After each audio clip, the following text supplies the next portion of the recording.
back at the lake. And I know I said there's no life in the water, but around here we could see some salmon, even some seals. So the salmon that are spawning right now, they'll come from the ocean up a short portion of the Mendenhall River into this creek to spawn. So if we're going to see a bear, it's probably going to be around here somewhere. Picking up some fish, huh? I will say this, judging by the composure of the boat ahead of us, I don't think they saw a bear.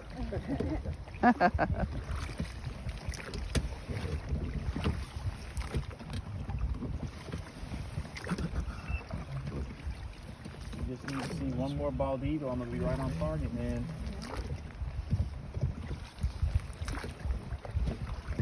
How do we know it's not the same? We don't. You just have him trained. We got a bucket of fish in this pool. Right about here. There's some guys back there. They clean their fish, they throw it in the yard, and the eagles swoop down. But right up here, we got Montana Creek. There's a nice change of color in the water. Yeah. Beautiful. Oh yeah. Now this water up here, you can probably drink. I'd give it a good boil first, but The what on that side? yeah, it's Yeah. it's fresh snowmelt water coming from the top of the mountains. There's no silt. It's like coffee. Yeah. Now that we're here on Montana Creek, I do have a spiel for you guys. I tell it to all my boats, but it's only because I do truly care about this subject, about salmon, guys. So the neat thing about salmon that researchers love is that they return to the area where they were born to spawn, and once they spawn, they die. That's why we want to learn so much about their life cycle, what they do, right?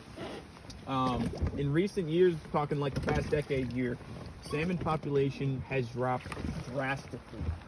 It's because there's not enough of these small river systems that they can come back to and spawn at, because they're so polluted. Everybody's ruining it. That's why we have to keep them clean, because salmon are such a strong part of our ecosystem.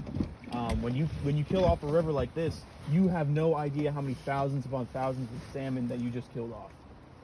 Bears, eagles, seals, all the water life, all the mammals, they really do revolve around this salmon.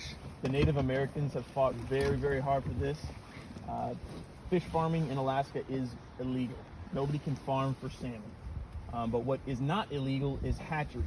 And now we do have a local hatchery. What they're trying to do is just raise, breed fish, and release them out back into the wild to help out with that salmon population.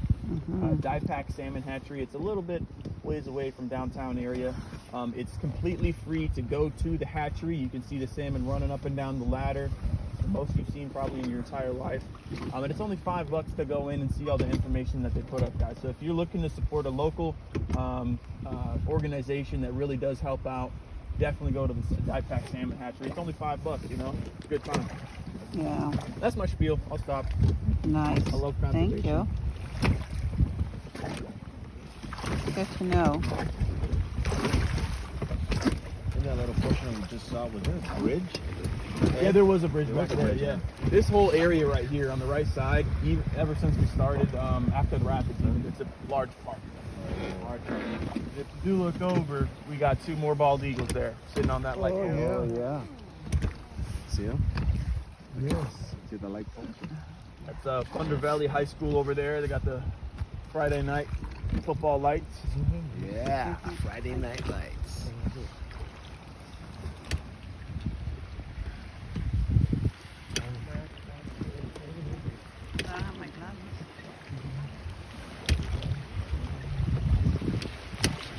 Right there.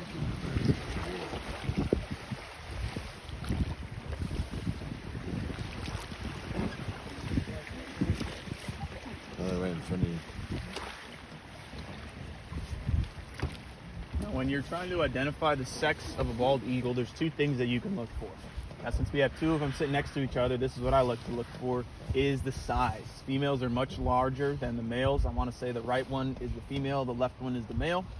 Another thing you can look for, if you're real up close, is the collar. The females, right where the feathers turn from white to brown, the white goes down into their chest a little bit. And the males, they just have a clean-cut collar from white to brown. Wow. Lady Lynn sent some beaks. The what? The beaks. The beaks. I have. Flat is male, and the little hook is the female. Oh, I didn't know that. Okay. That's what Lynn said from the book. I'll look at that too. That one might even be a little bit easier than the chest because like the beak's probably one of the most defining characters. That's a rock right there, huh?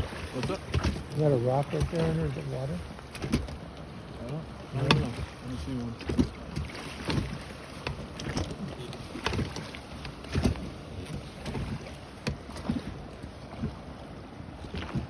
Oh man, so if you're looking, I'll point the boat in the direction here in a few more strokes. But 12 o'clock, you can see two eagles sitting on top of a tree. Look at the tree tops, guys. Yeah. I see him. See that, babe? Those two dark spots. We just spot them. 246 today. Yeah, man, Yeah. double.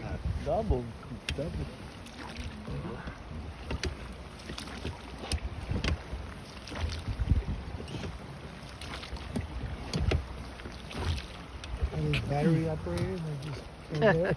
What's up? Oh, the The eagles, they move back and forth. Oh, animatronic. I'd Those are say- biggies.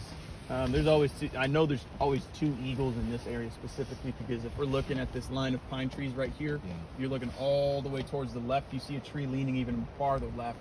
2/3 up that tree, there's a black mass. It's an eagle's nest currently being built. So I think that's mom and pop right there. Oh, and they're scoping it out. You get that, Ann? Working and moving, bringing some grass or sticks or whatever towards the nest. No, it's already soon. Right in front of us. You're just- you'll see.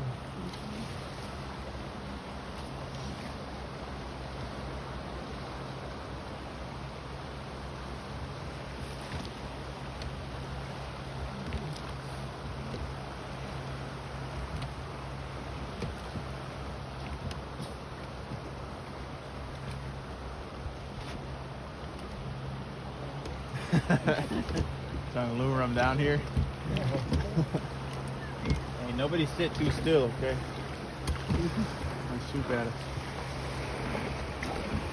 See, the one in the bottom's bigger, Jules. You're looking on over towards the right now. You can get a better view of this eagle's nest. It's in the tree that's leaning. Close to coming towards you. Right up there. Oh, yeah, right there. Look at see that? That's a big nest. The largest eagle's nest ever found is about 2,500 pounds. The world record.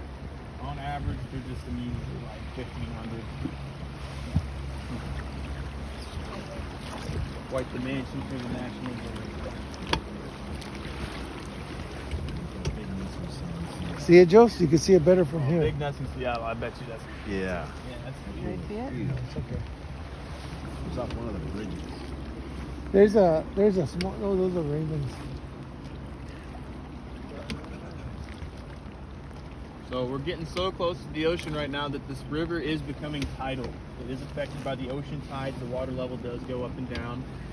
I'm looking at my markers right here. I want to say we're on our way down towards the low tide, or on our way up towards the high tide.